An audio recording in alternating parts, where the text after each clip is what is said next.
कृपया चैनल को सब्सक्राइब करें एवं बेल आइकॉन का बटन अवश्य दबा दें। नमस्कार दोस्तों, आज हम आपकी मुलाकात सीतापुर नगर पालिका परिषद के कोट करबला के सभासद प्रतिनिधि इकबाल अहमद अंसारी से करने जा रहे हैं। इकबाल जी सपा के जिला प्रवक्ता हैं और 1995 से वार्ड मेंबर हैं।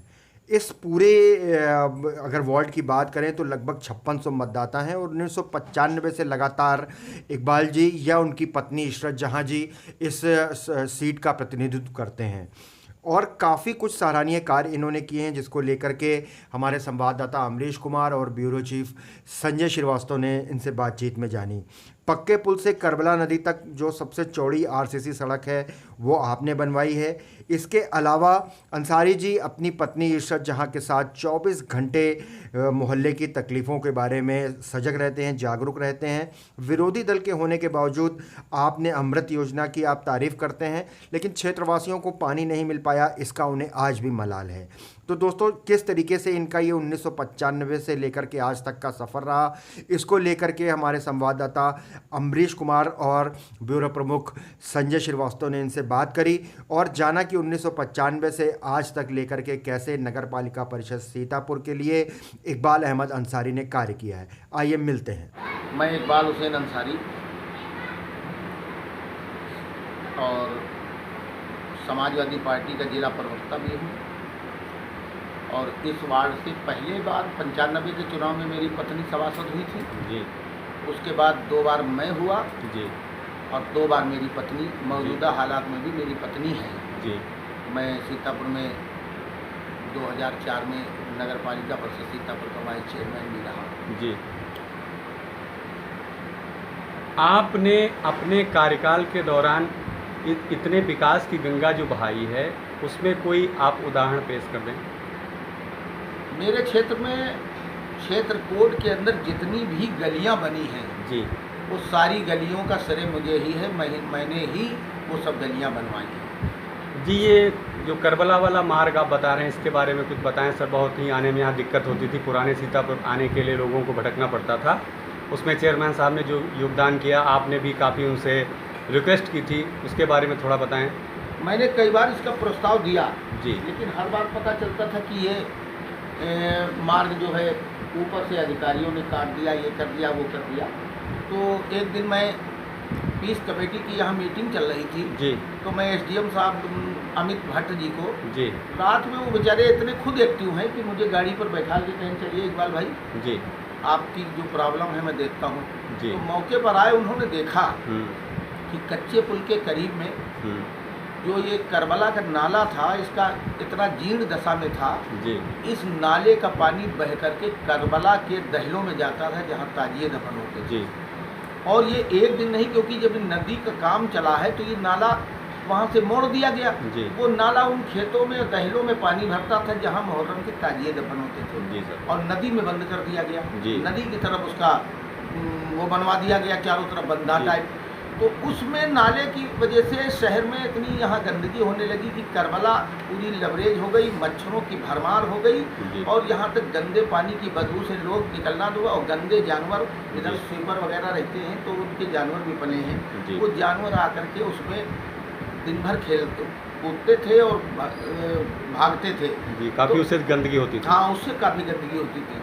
तो उस समय जब मैंने एसडीएम साहब को ये बात बताई तो एसडीएम साहब ने कहा, यार ये तो बहुत, हमने कहा साहब एक तरफ तो ये धार्मिक स्थल है, दूसरी तरफ बच्चों का स्कूल है सेंट बिलाल, तीसरा ये मजार एक है, धार्मिक स्थल है, फिर आगे करबला मस्जिद है साहब, कुल मिला के आगे यहाँ सब धार्मिक मामले हैं और उसके बाद भी इस एरिया में विकास नहीं हो रहा, आप इस रोड को ध्यान नहीं दे रहे हैं। तो उन्होंने कहा, नहीं इकबाल भाई, आपको किसने गुमराह कर दिया, ऐसा कुछ नहीं। जब उन्होंने देखा स्थिति तो उन्होंने कहा उसी दिन कहीं पत्रावली मेरे पास भिजवाइए, मैं इसको स्वीकृत करता हूँ। तो वो पत्रावली उन्होंने स्वीकृत की। मैं एसडीएम साहब का बड़ा आभारी हूँ। Okay sir. ये जो प्रधानमंत्री शहरी आवास योजना के तहत आपने यहाँ पे जो हमारे गरीब भाई लोग रहते हैं, इनके पास ज़मीन है लेकिन बनाने के लिए उसको मकान बनाने के लिए उनके पास धन नहीं है, इसके लिए डूडा की तरफ से जो सहयोग राशि मिलती है, उसमें भी आपके करबला वार्ड में जो आवास वगैरह आवंटित किए गए हैं, उसमें भी आपका योगदान रहा होगा। हाँ, योगदान तो है, क्योंकि लोग जो हमारे पास आए जी तो हम सभासद जरूर हैं, जी लेकिन इस शहरी आवास योजना में इतनी घूसखोरी चल रही है जी कि कुछ दलाल लगे हुए हैं। जी जी वार्ड का सभासद मैं हूँ जी। और मेरे संज्ञान में नहीं आता है आप तक कि मेरे वार्ड कितने के लोगों को पात्र हैं हाँ, अपात्र हैं। कितने लोगों को मिला और कितने लोगों को नहीं मिला जी। और किन किन ने एप्लीकेशन दी, क्योंकि चंद लोग सेटिंग किए हुए हैं जी। और दलालों से संपर्क है। अगर लेखपाल आता है तो वहीं बैठता है इधर उधर दलालों के पास, और कोई सर्वे करता है तो वो भी दलालों के पास बैठता यानी है। कि बिना आपकी परमिशन के ये सब स्वीकृति हो जाती है, डूडा विभाग कर देता अरे है। डूडा विभाग छोड़िए, वो तो छोड़िए, जितने भी आवास बने हैं और जितने मिले हैं जी जी उनमें काफ़ी लोग ऐसे हैं जो इस लायक नहीं है जिनको मिलना चाहिए, लेकिन तब भी मिला है। और मेरे किसी भी, जबकि क्षेत्रीय सभासद के नाते संस्तुति होना चाहिए थी जी सर। दस्तखत की, मैं इनको न कुछ हो तो फोटो प्रमाणित होना चाहिए। बिल्कुल, बिल्कुल। लेकिन मेरा अब तक की मेरे क्षेत्र मतलब विदाउट परमिशन आपके बिना अनुमति के सब कार्य हो कोर्ट रहा के है। अंदर जितने भी एप्लीकेशनें पड़ी हैं, किसी पर भी मेरे हस्ताक्षर नहीं है आज तक। जिले को आपको अमृत योजना की सौगात मोदी द्वारा जो आपका चयनित हुआ है जिला जनपद सीतापुर, अमृत यानी कि पानी के बिना तो जीवन ही संभव नहीं मनुष्य का, और आपके शहर को ये तोहफा नसीब किया है मोदी जी ने, इस बारे में आपका क्या कहना है? नहीं, शहर को तो नहीं बल्कि हमारे प्रदेश को मिला है। जी जी जी जी। और ये हमारे प्रदेश में ये योजना जो प्रधानमंत्री जी ने चलाई है जी। तो जल ही जीवन है, मैंने पहले ही कहा है। तो ये एक क्या इसका पानी पहुंच पाया है लोगों तक, नागरिकों नहीं तक? नहीं, अभी तो कुछ नहीं। लोगों ने इसमें जो अमृत योजना है, अमृत योजना तो वाकई अमृत योजना है जी सर। लेकिन जो हमारे क्षेत्र में जिस तरीके से कार्यशैली चल रही, जैसे हमने प्रस्ताव के तौर पर सबसे पहले हमारे वार्ड में हाई टैंक पानी का वाटर टैंक जो उन्होंने टंकी, बड़ी टंकी स्वीकृत जी। है और वो बन रही है जी। और तीन उसको भरने के ट्यूबवेल हैं जी। तो अब वो टंकी मेरी समझ से शायद पूरे पुराने सीतापुर में इतनी बड़ी टंकी नहीं जितनी बड़ी टंकी हमारी डिग्री कॉलेज के पास में बन रही है। हमारे वो हमारे ही वार्ड के अंदर है, ये हमारे ही प्रस्ताव पर है, लेकिन अभी वो बन नहीं पाई है। पाइपलाइनें गली में डाली जरूर गई, लेकिन उन पाइपलाइनों का कोई अभी मतलब नहीं है, क्योंकि पाइपलाइनें 6 महीने पहले खोद के डाल दी गई और उनकी मरम्मत नहीं हुई। रमज़ान हो गए, रोजे हो गए, होली हो गई, ईद हो गई, लोग रात में गलियों में गिरते हुए नजर आए। तमाम बेचारे बुढ़े मस्जिदों में नमाज पढ़ने जाते थे तो वो चोट खाकर गिर गए। इस बात को लेकर मैंने जल निगम को कई बार कहा तो उन्होंने हमारे यहाँ जलकल अभियंता है, उन्होंने नोटिस भेजा, ईओ ने नोटिस भेजा, चेयरमैन साहब ने कहा, लेकिन वो गली मरम्मत बहुत कहने सुनने के बाद हुई। कहने मतलब ये कि खोद कर डाल देते हैं और नपाई करके अपना बिल बना देते हैं, लेकिन उसको भरने की अभी नौबत नहीं आई।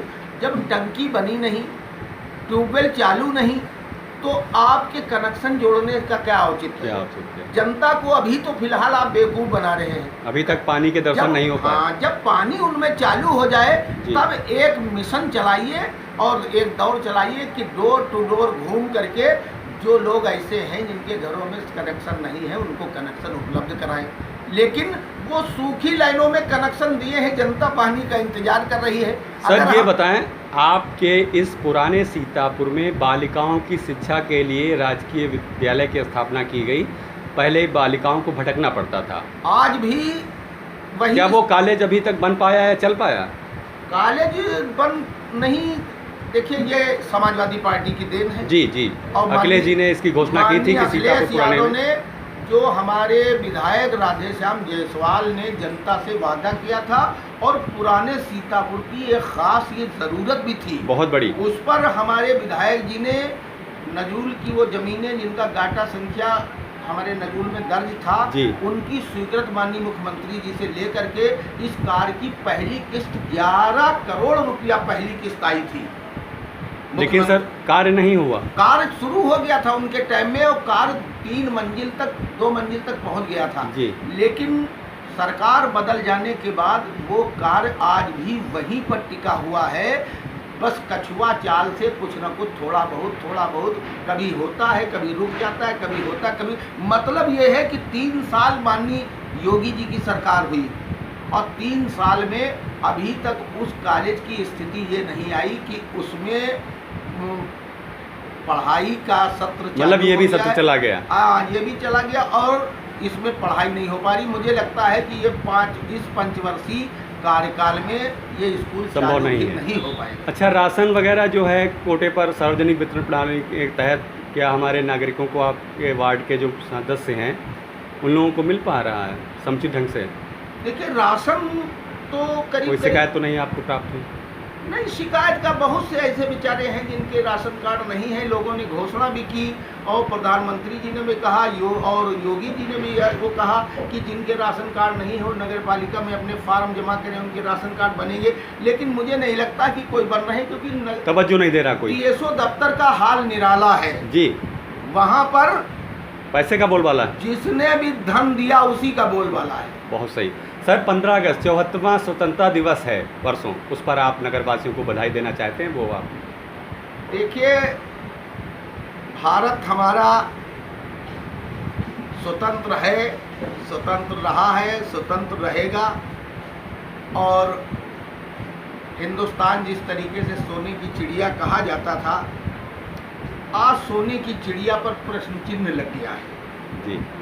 इस सोने की चिड़िया पर प्रश्न चिन्ह लगने का कारण ये है कि आज जो लोग जो हैं वो जाति और धर्म की राजनीति कर रहे हैं। बिल्कुल सही सर। जबकि हिंदुस्तान के अंदर ऐसा कभी नहीं रहा। हम तो पहले से ही अल्लामा इकबाल कहा करते थे कि सारे जहां से अच्छा हिंदुस्तान हमारा, हम बुलबुले हैं उसकी ये गुलसिता हमारा। तो हमारे देश की जननी सांस्कृतिक एक ऐसी है जहां सर्वधर्म को सम्मान मिला है। लेकिन आज कुछ फरिका परस्त ताकतें इतना ज़्यादा एक्टिव हो गई हैं कि वो धर्म के नाम पर, जाति के नाम पर लोगों को बांट रही हैं। मैं कहता हूँ हमारे बुजुर्गों की दी हुई कुर्बानी ज़ाया जा रही है। आज लोग जिन अंग्रेज़ों से पूरे हमारे बुजुर्गों ने लड़ाई लड़ी, आज हमारे लोग उन अंग्रेज़ों के गुलाम बने जा रहे हैं। कभी ईस्ट इंडिया कंपनी की तहत हिंदुस्तान पर अंग्रेज़ों ने कब्जा किया था, आज लोग अंग्रेज़ों की इतनी दलाली कर रहे हैं कि हमारा देश अंग्रेज़ों पर गुलामी की कगार पर पहुंचा जा रहा है। इसलिए मैं तो ये कहता हूं कि भारत खुद अपने लिए इतना सक्षम है कि भारत के आगे कोई माई का लाल नज़र नहीं उठा सकता। इसलिए भारत के जवान अपनी जान की बाजी लगाकर इस देश की धरती की रक्षा करते हैं और आज उन्हीं जवानों को मुद्दा बनाकर राजनीति करके उनकी विचारों की शहादत इस तरीके से दे दी जाती है कि उनकी आड़ में लोग सरकार बनाने का काम करते हैं और अपना चुनावी फ़ायदा उठाने की कोशिश करते हैं।